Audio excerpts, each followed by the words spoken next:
In August 1947, India gained independence after 200 years of British rule. What followed was one of the largest and bloodiest forced migrations in history. An estimated 1 million people lost their lives. Mohandas Gandhi and Jawaharlal Nehru represented the Hindu majority and wanted one united India.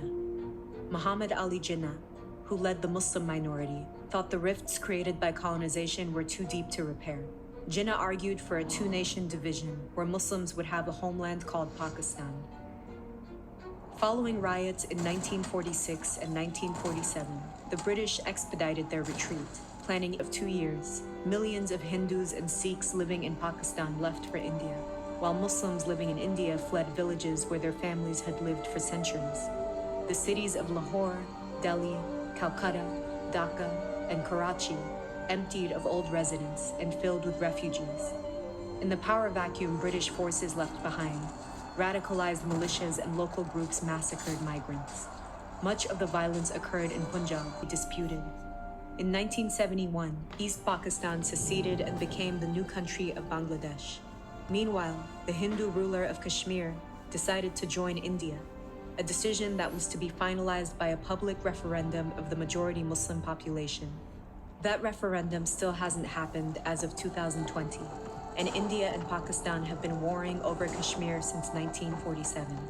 More than 70 years later, the legacies of the partition remain clear in the subcontinent, in its new political formations, and in the memories of divided families.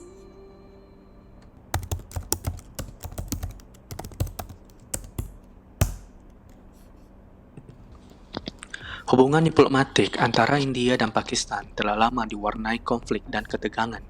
Salah satu insiden yang mencerminkan kompleksitas hubungan ini terjadi pada 10 Agustus 1999. Sebuah pesawat Atlantik milik Pakistan ditembak jatuh oleh jet tempur India, menewaskan seluruh 16 personel di dalamnya. Insiden ini memicu gugatan hukum di Pengadilan Internasional atau disebut ICJ. Bagaimana kejadian ini berlangsung dan bagaimana ICJ menangani kasus ini? Pada pagi hari 10 Agustus 1999, pesawat Atlantik milik Angkatan Laut Pakistan menjalankan misi pelatihan rutin. Pesawat ini tak bersenjata, membawa 16 personel, mayoritas peserta pelatihan muda. Pesawat lepas landas dari Karachi pada pukul 9:15 waktu setempat. Selama 100 menit penerbangan, pesawat ini terpantau berada di wilayah udara Pakistan. Namun, pada pukul 10:55, sebuah jet tempur India menembakkan rudal, menghancurkan Atlantik di udara tanpa peringatan. Puing-puing pesawat ditemukan 2 km di dalam wilayah Pakistan. Penyelidikan menunjukkan bahwa India menyusup ke wilayah Pakistan untuk mengambil barang-barang dari puing pesawat, guna mendukung klaim mereka bahwa insiden terjadi di wilayah udara India. Pada 21 September 1999, melalui ICJ, Republik Islam Pakistan mengajukan gugatan terhadap Republik India terkait dengan peristiwa penghancuran pesawat Pakistan pada 10 Agustus 1999. Namun, pada 2 November 1999, India menyatakan melalui surat bahwa mereka ingin mengajukan keberatan awal terkait dengan yurisdiksi Pengadilan Internasional atau ICJ atas kasus ini. Maka kasus ini telah menimbulkan permasalahan baru. Yang pertama, atas dasar apa Pakistan memberi yurisdiksi kepada ICJ untuk menyelesaikan sengketa Pakistan dan India? Yang kedua, apakah ICJ berwenang untuk menyelesaikan masalah Pakistan dan India?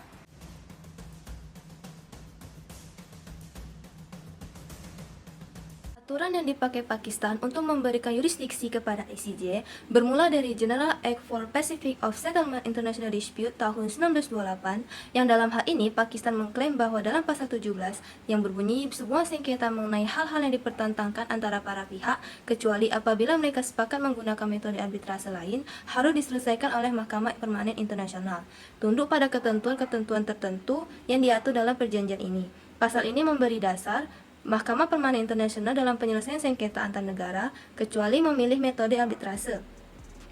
Adapun pasal 37 Statuta ICJ yang berbunyi, apabila suatu perjanjian atau konvensi berlaku yang telah memberikan yurisdiksi kepada Mahkamah Permanen Internasional atau Permanent Court of International Justice untuk menyelesaikan sengketa tertentu, yurisdiksi tersebut akan dialihkan ke Mahkamah Internasional atau International Court of Justice.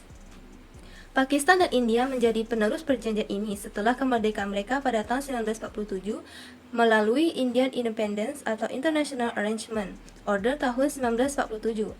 Pakistan menganggap bahwa negaranya dan India termasuk General Act walaupun termasuk logo bangsa yang dibubarkan. Adapun pasal 36 ayat 1 Statuta ICJ terkait yurisdiksi ICJ yang mencakup kasus-kasus yang dirujuk dengan arti bahwa yurisdiksi ICJ meliputi semua perkara yang diajukan oleh pihak-pihak yang bersengketa, baik sengketa antar negara maupun kasus lain yang berada dalam lingkup pengaturan internasional.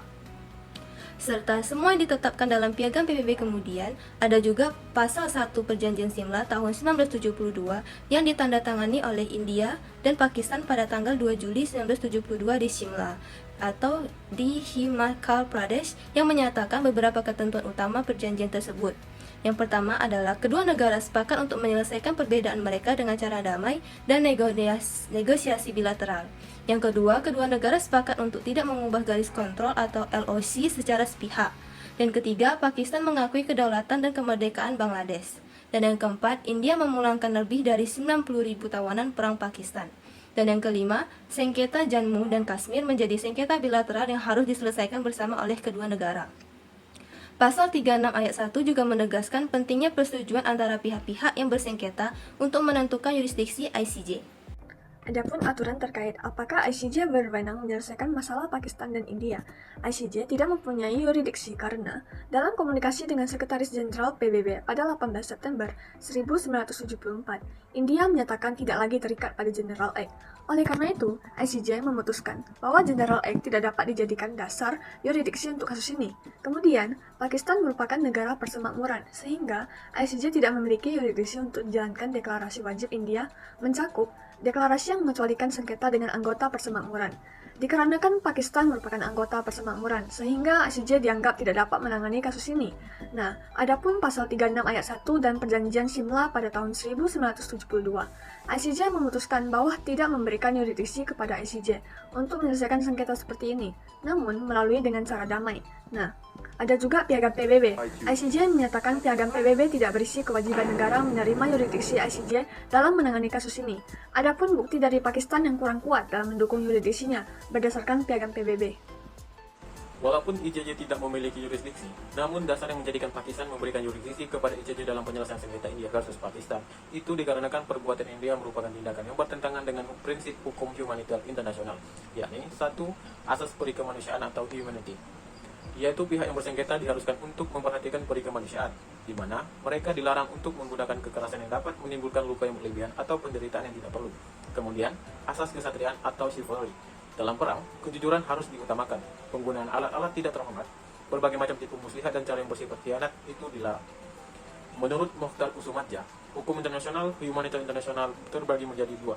Salah satunya adalah jus ad bellum, yakni hukum tentang perang yang mengatur bagaimana suatu negara dibenarkan untuk menggunakan kekerasan senjata. Sebagaimana tujuan dari lembaga kehakiman, Perserikatan Bangsa-Bangsa yakni Mahkamah Internasional atau International Court of Justice adalah untuk menyelesaikan kasus persengketaan dengan cara damai dan dilarang menggunakan cara kekerasan. Sehingga, hal tersebutlah yang menjadi dasar mengapa Pakistan memberikan yurisdiksi kepada ICJ untuk menyelesaikan sengketa tersebut. Sebagaimana fakta-fakta yang sudah diuraikan di atas, hal tersebut bukan merupakan tindakan yang dapat dibenarkan dalam penyelesaian sengketa menurut ICJ serta hukum humaniter internasional. Pada dasarnya, ICJ memiliki yurisdiksi atas sengketa atau perselisihan antar negara, sebagaimana ketentuan pasal 36C Statuta ICJ. Namun, harus atas dasar persetujuan para pihak yang kemudian menjadi dasar mengapa ICJ memberikan putusan bahwa ICJ tidak memiliki yurisdiksi terkait persengketaan antara India dan Pakistan. Oleh karena tidak memiliki persetujuan salah satu pihak, sehingga yurisdiksi ICJ tidak memiliki dasar yang mengikat dan pihak yang tidak setuju tersebut tidak memiliki kewajiban untuk tunduk kepada yurisdiksi ICJ. Nah, setelah mendengarkan penjelasan tadi, kesimpulan yang dapat kita ambil adalah kasus yang terjadi antara Pakistan dan India pada tanggal 10 Agustus tahun 1999 merupakan salah satu kasus diplomatik yang kompleks dalam sejarah hubungan kedua negara. Pada tanggal tersebut, sebuah pesawat Atlantik milik Angkatan Laut Pakistan yang tak bersenjata dan sedang melakukan misi pelatihan rutin ditembak jatuh oleh jet tempur India di wilayah udara Pakistan, mengakibatkan tewasnya 16 personel di dalamnya dan mayoritas adalah peserta pelatihan Angkatan Laut Muda. Peristiwa ini terjadi dalam konteks hubungan diplomatik pasca Perang Kargil beberapa bulan sebelumnya.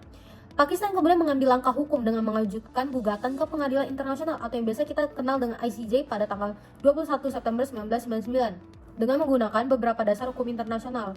upaya Pakistan untuk mendapatkan yurisdiksi ICJ didasarkan pada beberapa instrumen hukum, antara lain General Act for Pacific Settlement of International Disputes pada tahun 1928, pasal 36 ayat 1 Statuta ICJ, dan Perjanjian Simla pada tahun 1972.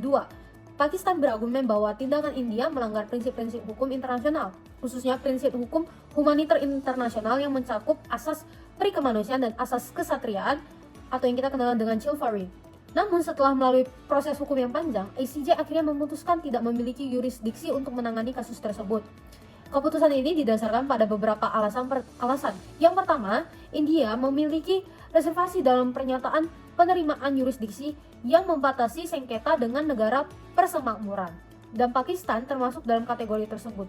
Alasan yang kedua adalah India secara resmi menyatakan tidak terikat dengan General Act 1928 sejak kemerdekaannya pada 1974. Selain itu, baik Piagam PBB maupun Perjanjian Simla tidak memberikan yurisdiksi kepada ICJ untuk menangani sengketa ini. Meskipun demikian, pengadilan menegaskan bahwa negara-negara tetap memiliki kewajiban fundamental untuk menyelesaikan sengketa secara damai sesuai dengan hukum internasional.